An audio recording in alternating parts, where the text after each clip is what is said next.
Assalamu alaikum, dear audience.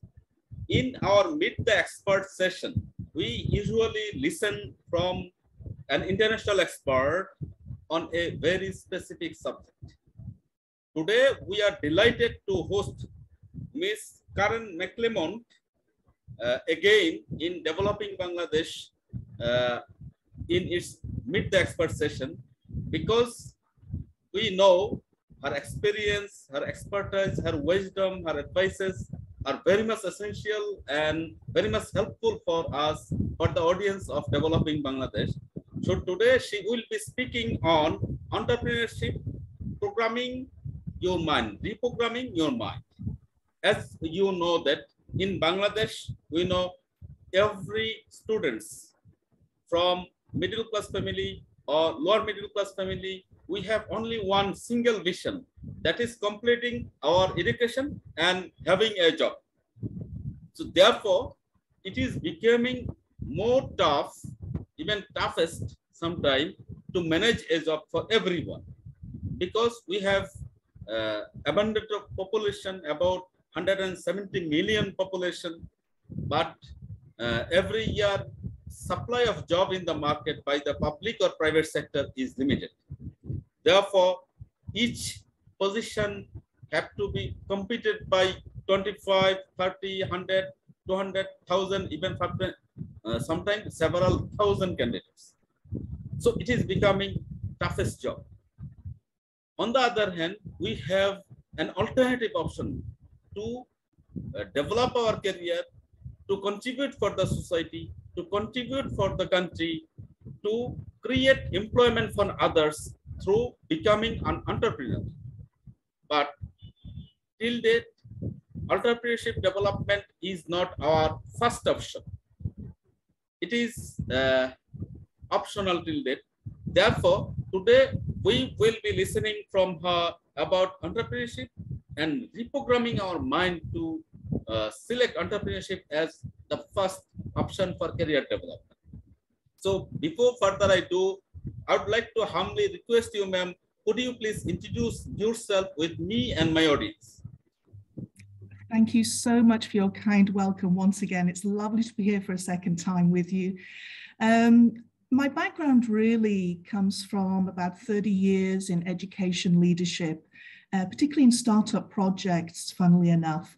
And I've enjoyed the challenge of building things from scratch and supporting organizations in developing their vision from scratch. And from there, I went into education transformation over here in Malaysia, and enjoyed that tremendously, where I involved lots of mentoring, coaching, and training, of course, of education leaders and district education officers. And in the last few years, I took it upon myself to set up my own business in coaching and in looking at supporting leaders in developing themselves, particularly their mindset, and helping corporate leaders particularly, and education leaders. So I really do have a passion about supporting leadership and developing leadership, both here in Malaysia and internationally, of course, particularly in the APAC region. Thank you, ma'am. For my audience, it is notable to mention that she is the Managing Director of Orchid Leadership Coaching and Consultancy Limited, Malaysia. She has work experience in the UK, in the Africa, in Malaysia, and many other international arena. So today we'll be very much, we will enjoy her advices on entrepreneurship. So at the very beginning, I would like to know what is entrepreneurship? How would you like to define it? Thank you for that opening question. It's a tricky one, actually, and many people have their own interpretation of what entrepreneurship is. And to be honest, there isn't a right or wrong answer, to be honest with you. You know, everyone has their interpretation. And for me, it falls into a few areas. The first of which, there would also be natural entrepreneurs, those people who perhaps when they were very young, maybe children or youths, who naturally and innately discovered where the gaps were, what people needed in the community, and could actually know innately what to fill in those gaps, how to create perhaps services or different products perhaps to fill those gaps nicely. And in some cases, perhaps supplement their pocket money and so on with selling to perhaps their parents' friends or colleagues and in the community. Secondly, it can be a learned discipline, of course. And for many, the understanding of entrepreneurship is quite simply the readiness and conscious decision to develop and organize and perhaps run an entrepreneurship enterprise. In other words, setting up a business from scratch. And yes, as you said earlier, it may not be a first choice for everybody and may not be a choice presented for everybody. But with it comes risks. And that's why the choice often is a very difficult one. The risk may be financial, but it also may be a risk for the inner self as well, because some people may not yet be ready for that kind of step. An entrepreneur, of course, is someone who, is able to think outside the box and really is solution focused outside that comfort zone, is an innovator, somebody who, can inspire great ideas, procedures, and bring something new to the table. And beyond being willing to perhaps, deal with loss in order to make a profit and, a later income, for example, there can be additional meaning to entrepreneurship. Somebody who is a go-getter, who has that entrepreneurial spirit.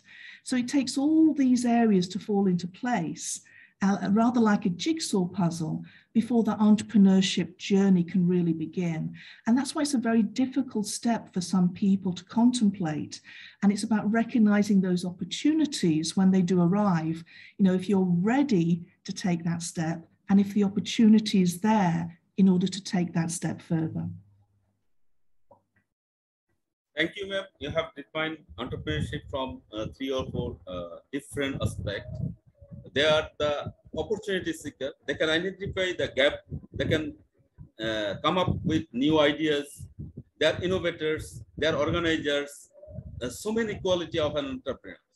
So therefore, maybe in Bangladesh, when a young student just completed his graduation from university degree, and if he would like to be an entrepreneur, then in most of the cases, obviously there are entrepreneurship family, they are exceptional, but in most of the cases, parents say, no, you cannot do it because you lost your money, your career will be destroyed. So this sort of scarcity, this sort of negative feedback came when a young graduate, especially if their result is so good, they're so brilliant.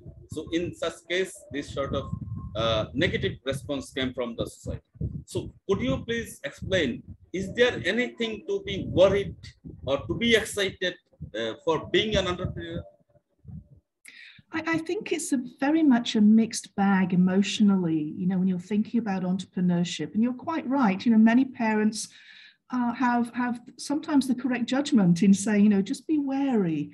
Just wait a moment and have a think about this, because if you leap in too quickly without knowing the risks, then yes, you may not fulfill your ultimate vision and become that successful entrepreneur. So there are risks involved, and it's really something to go into with your eyes wide open and not just to leap blindly into the ocean, as it were. But I would say it's rather like being an actor in a sense. An actor before they go on the stage often has stage fright. And sometimes that's a very useful thing. Stage fright, is that nervousness in your stomach, those butterflies that you get, before just going on stage in front of your audience. Yes, you're prepared, but you still have those butterflies. And that's a fear factor. So you can get pretty scared, actually.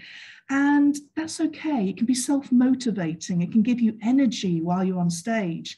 And when relating that to entrepreneurship, yes, it can scare us, and rightly so. It's a big risk, both financially and for your inner self as well. It can knock your confidence again and again. However, it can also excite us. If you feel ready to take that step, if you've actually evaluated yourself, done the inner work, and taken the opportunity when it's presented to you, it can be a very exciting field because you're stepping well beyond your comfort zone. And yes, that carries with it a fear factor. But when you go beyond that fear factor, you push yourself beyond that, there comes learning. And learning, sometimes through mistakes, sometimes through challenges and failures, when you get past that comes a success. But it takes time, and you have to give yourself the time within that opportunity. So I would suggest that, you know, it's not just about whether you feel it's the right step and you feel excited. You should feel both scared, nervous, and excited all roll into one. Naturally so, because you are doing something completely new. This is not a field that you take a course for and then you just get the job and you have a safety net of an income every month. You're going into an unknown field that you're designing. So you're rather like an architect of the rest of your life when you go into entrepreneurship. And when you do gain success, you can then create success for other people. Bring in others within your fold, within your company. And that's the greatest success of all, when you can create opportunities for others. So both being scared and excited at the same time really sums up how you would feel. Exactly so, because our parents always wish our success, always wish our healthiness, wish our next step a brighter step. Therefore, they advise us to have some year of experience, know the field better, and try to know what is to do, what not to do in this field. So this is okay, but sometimes, as you said, entrepreneurship could be learned. So sometimes there are some thoughts that entrepreneurship is a by-born quality. So in this stage, I would like to ask you, could you please explain a little bit about whether entrepreneurship is a by-born quality or it could be learned as well? At the same time, I would like to know if anybody would like to be an